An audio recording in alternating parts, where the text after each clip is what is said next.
one of the things I found interesting about this book is that you had made the first issue available for order through Diamond, but then the others are not. Yeah. So you've changed your distribution strategy. Can you tell us a little bit about that? Well, getting the first issue out through Diamond was great. It really introduced people to the books. And one thing I was insistent on was trying to get Mixtape into stores, because you get that drive-by traffic that you don't get otherwise. When the first issue came out, I was in my local store just seeing where they had it placed on the shelf, and I actually saw a person walk by. She had her armload of books for the week, and she walked past it, and then she stopped and she backed up and she picked it up and she flipped through it, and then she added it to her armload of books. So comic book stores are great for getting that drive-by glance at it.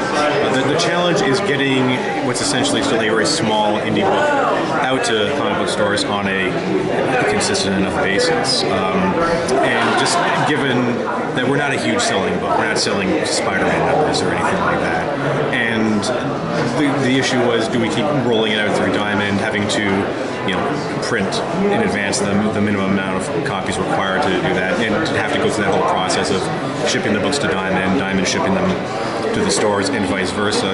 And the concern was doing it that way was going to compromise the long-term prospects for the book, because it is a small book and it's being funded independently.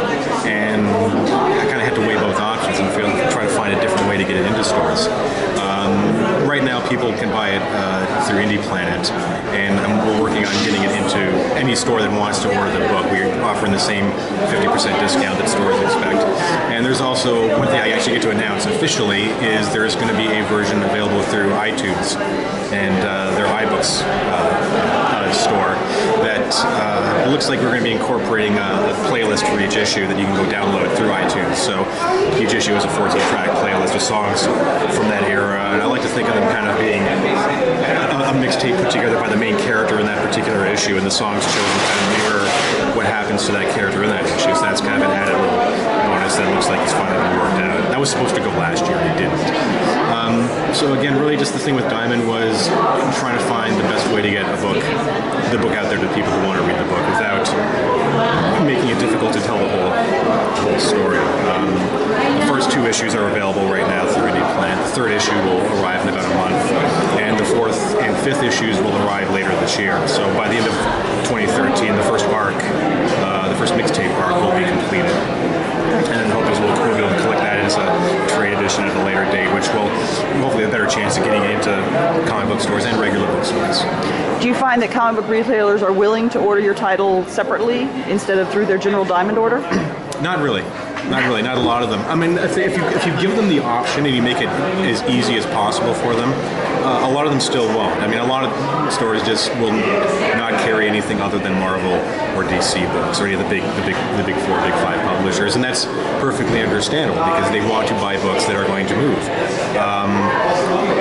At the same time, I just walked into Manhattan Comics the other day just to grab a box, and I had my Mixtape pin on, and the store owner pointed at me and he said Mixtape, and he was asking what's going on with the book, because the first issue we had sold really well, and I explained to him what was happening, and he gave me a card and a handshake, and he said, well, then let's talk, because I want to stock the next batch of issues. So on like any book, any indie book, it feels like you're sort of selling each copy individually, and certainly at a show like this, you're certainly selling a copy per person, but the second issue has been selling slowly, but it's been gradually building, and the reason I'm here at MoCCA Fest is not so much to sell books, it's just to let people know the book is out there. And I've even had conversations with a few people who bought the first issue and then saw the second issue here and went, oh good, I can grab the second issue now, and asking about the following issues that are coming down the pipeline.